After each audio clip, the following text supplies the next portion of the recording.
You remember the day everything changed. Maybe your parents sat you down at the kitchen table. Maybe they were crying. Maybe they tried to explain it in words that made no sense to your 7-year-old brain. "We still love you," they said. "This isn't your fault," they said. But you didn't believe them. Not really. Because if they loved you, why couldn't they stay together? And if it wasn't your fault, why did it feel like your whole world was ending? Welcome to the psychology of children of divorce.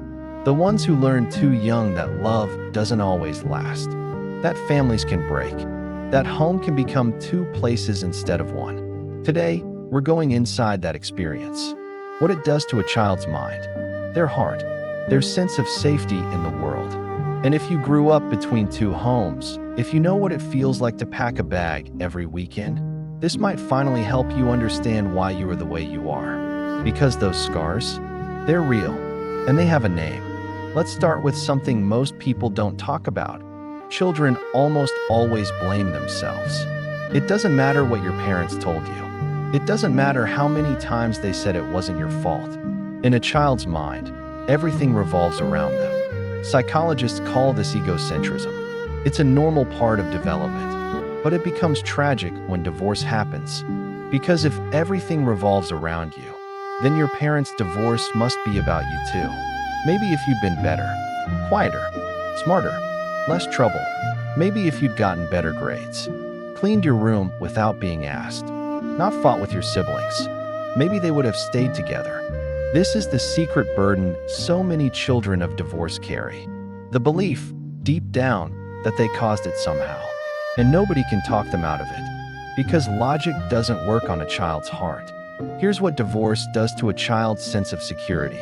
Before divorce, even in unhappy families, there's a certain predictability, a structure.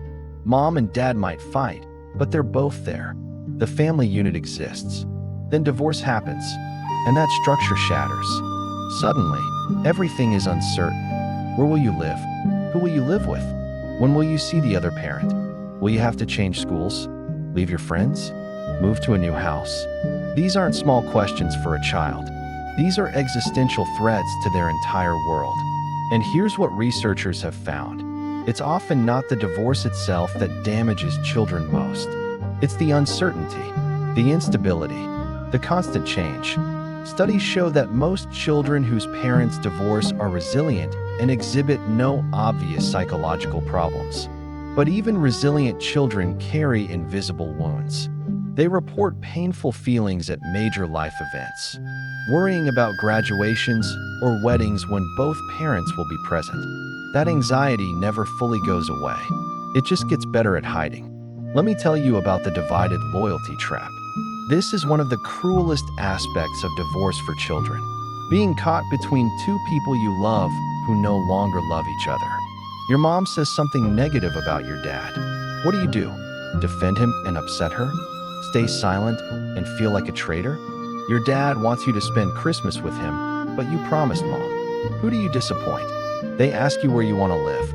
But how do you choose without hurting one of them? This is an impossible position for a child.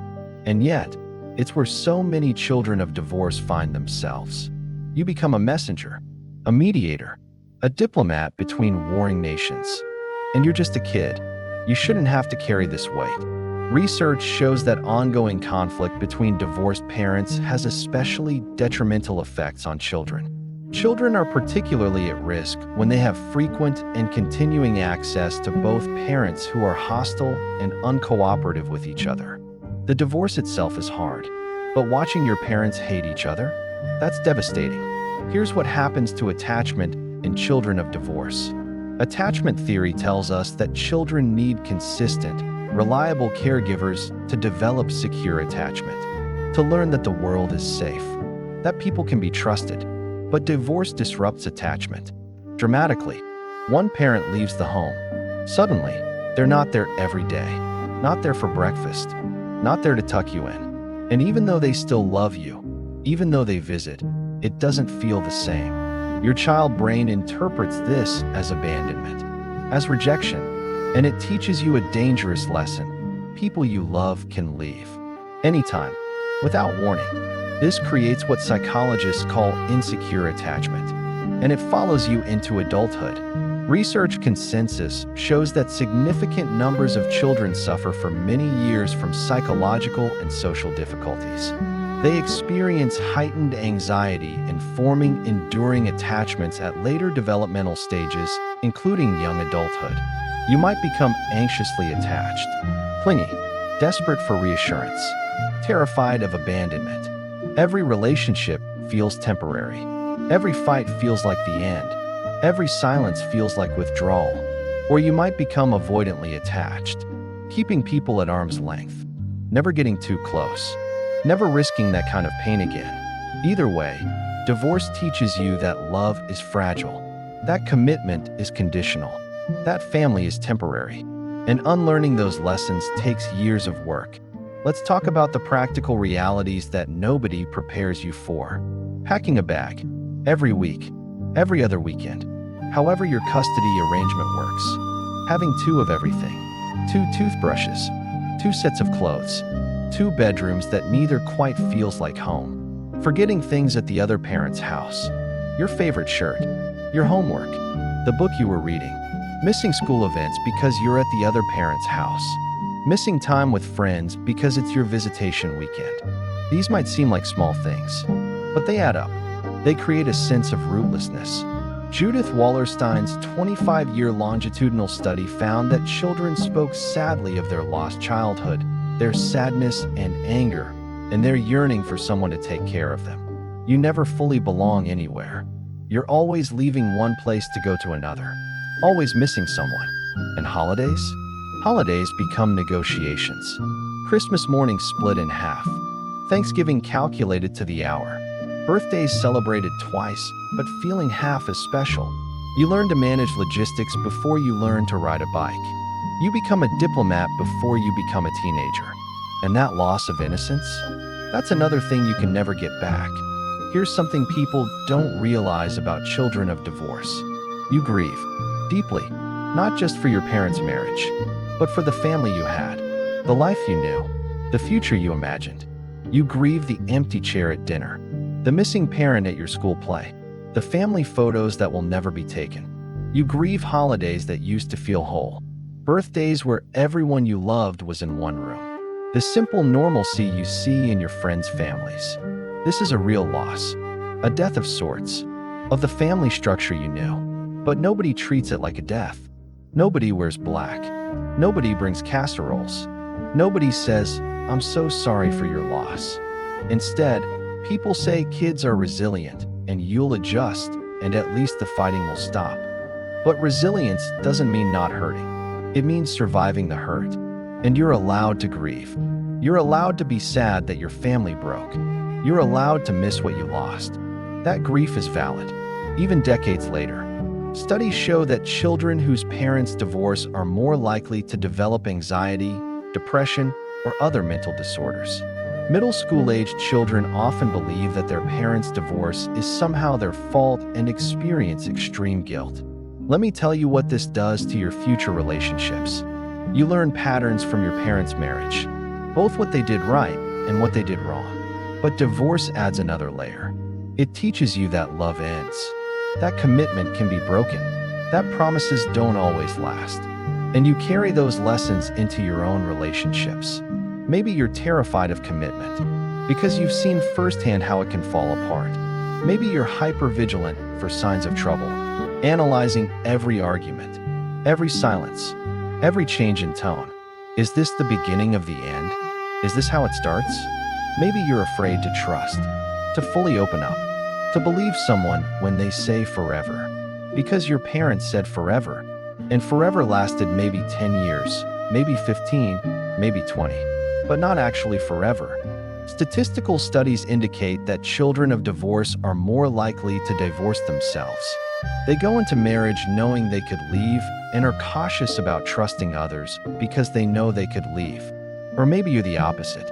Maybe you're desperate to create the stable family you never had. So you commit too fast. You cling too tight.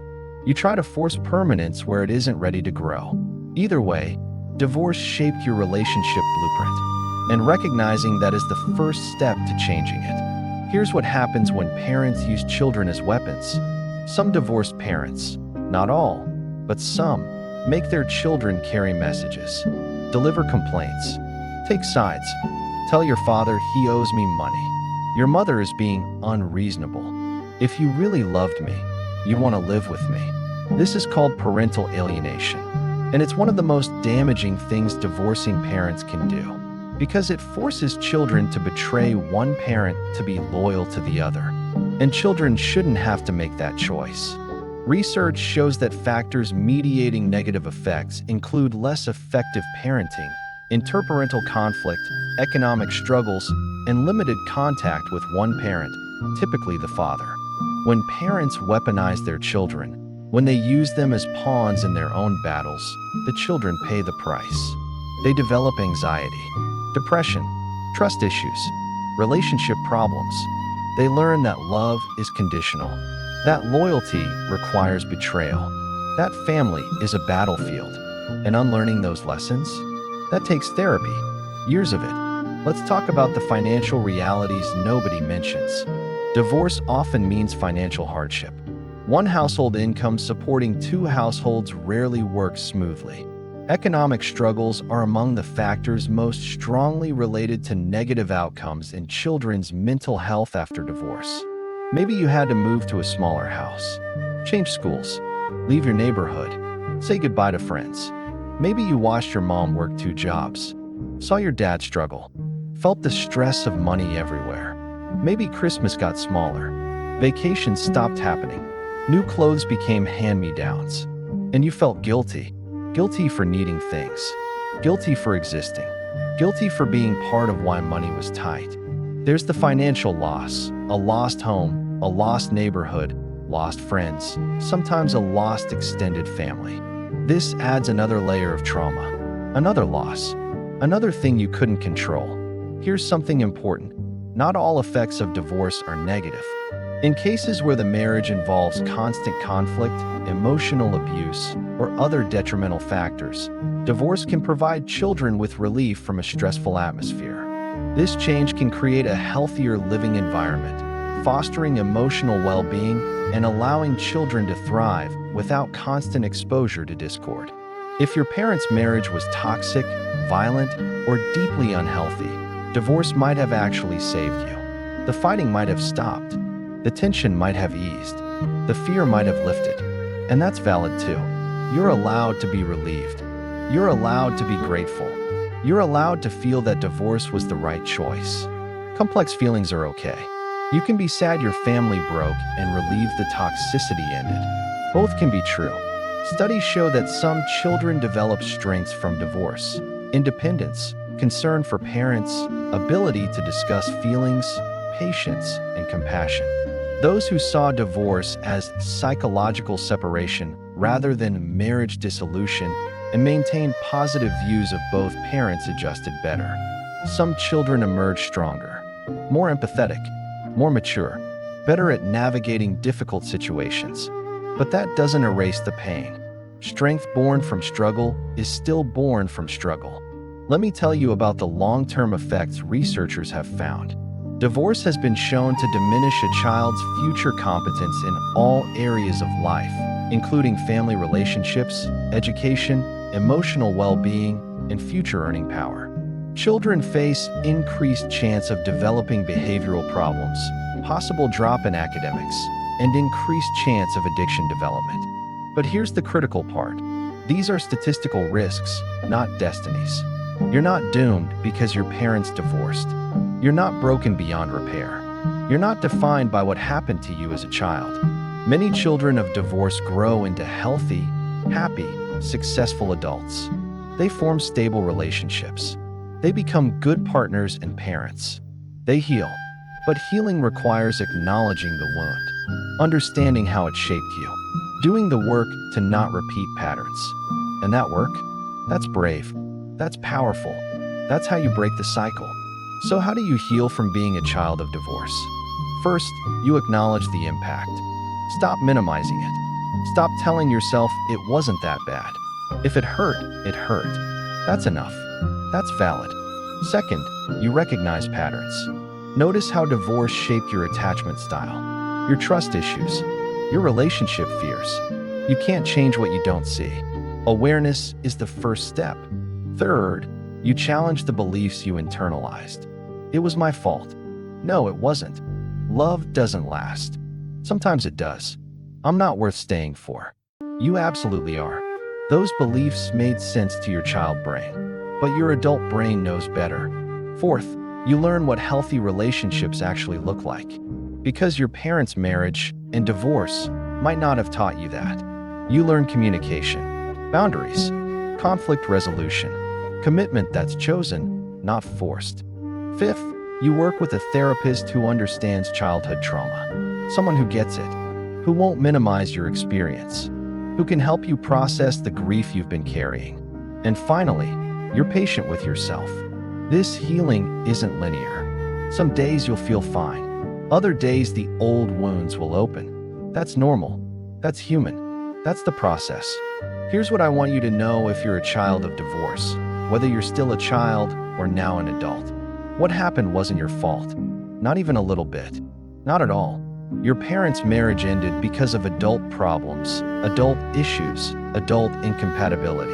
Nothing you did or didn't do could have changed that. And the pain you feel, the fears you carry, the patterns you notice, those are normal responses to an abnormal situation. You're not broken. You're not damaged. You're not too much or not enough. You're someone who experienced loss at a formative age. And that loss shaped you, but it doesn't have to define you. You can heal. You can form secure attachments. You can build healthy relationships. You can create the stable family you always wanted. You can break the patterns. You can challenge the beliefs. You can do the work. And you deserve that healing. You deserve peace. You deserve to stop carrying the weight of a divorce that was never yours to carry. So if you're still hurting, if you're still affected, decades later, that's okay. That's normal. That makes sense. And it's never too late to grieve. Never too late to heal. Never too late to give yourself what you needed back then. Compassion, understanding, the acknowledgement that you lost something important. And slowly, gently, you can rebuild. Not the family you had. That's gone. But something new. Something whole. Something that's truly yours. That's the work. That's the healing. That's how you honor that child you were who packed a bag every weekend and tried to be okay when everything was falling apart. You survived. That took strength. Now give yourself permission to do more than survive. Give yourself permission to heal, to thrive, to create the life and the love that child you were always deserved.